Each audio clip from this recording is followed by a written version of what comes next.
Good morning. শুরু করছে একটা নতুন দিন খুব সুন্দরভাবে। মানে এবার মনে হচ্ছে যে ব্ল্যাঙ্কেট অ্যান্ড অল এই সব কিছু বার করতে হবে।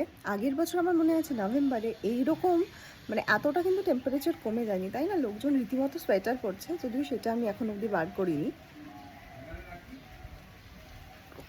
এটা হচ্ছে সেই মানে ইমিউনিটি বুস্টার ড্রিঙ্ক যেটা আমি এখন সকালবেলা রোজই নিচ্ছি। এখানে হলুদ আছে, আমলকি আছে, আদা আছে, গোলমরিচ আছে আর একটু লেবুর রস আছে। লেবুর রসটা একদমই অল্প, ওটা আমি একদম ফ্রিজ করে নিয়েছি। এখন আর 7 দিন কোনো চাপ নেই। একটা করে বার করলাম, একটু লিপওয়ার্ম ওয়াটারে বা গরম জলে দিলাম, দিয়ে খেতে একটুও ভালো না, এগুলো ভালো হওয়ার কথাও না, বাট ভীষণ হেলদি আর ভীষণ কী বলবো উপকারী। দারুণ লাগছে। আজকে ভাবছি যে আমার পুরনো সেই ভালো লাগার কাজটা আজকে একটুখানি করব, মানে মুখে একটু মেকআপ করব, বাড়িতেই রয়েছে একটা লুক ক্রিয়েট করব ভাবছি। যদি দেখি সাকসেসফুল হয়েছি দেন অনলি আমি শেয়ার করব, ভিডিও শেয়ার করবো অ্যান্ড পিকচার্সও শেয়ার করবো। কেমন লাগছে জানি, মানে কেমন লাগবে অবশ্যই জানাবে কমেন্ট করে।